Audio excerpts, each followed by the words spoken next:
यानी कि पार्टी छोड़ने में या और क्या पहले तो आप लोगों का शुक्रिया कि आप लोगों ने टाइम आने दिया। दूसरी बात है पार्टी के बारे में 2013 में एक पार्टी में ज्वाइन किया था 11 संसदीय प्लाट,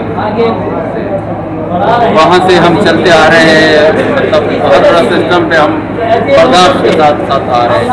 जैसे मसल ने नवीन खान ने सबको मजाक की, तो बादशाह खान से एक हमारी दिली मोहब्बत थी जो उनके खातिर हम बर्दाश्त करते आ रहे।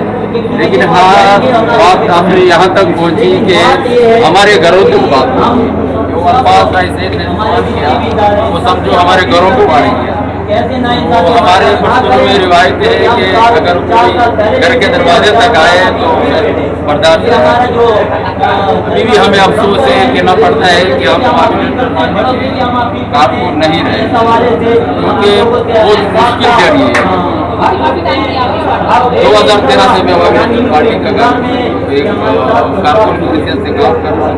इस शहीदी का लालच भी नहीं किया, लेकिन अब शाही सईद की वजह से मैं पार्टी क्योंकि जो अल्फाज उसने इस्तेमाल किया वो मैं अभी ना मीडिया के सामने बोल सकता हूँ और ना मेरे मुँह से वो अल्फाज निकलते।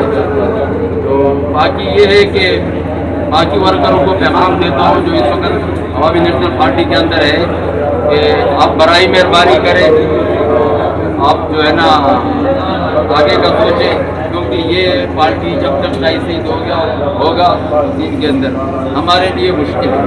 हाँ, वो कारकुन बर्दाश्त कर सकेगा जिनको अपनी इज्जत का इल्म न हो, जो हर कुछ बर्दाश्त कर सकता हो, जो चमचगिरी कर सकता हो वो कर लेगा। लेकिन बादशाह खान का जो सच्चा सफाई होगा वो कभी भी इस पार्टी में अब नहीं रह सकता।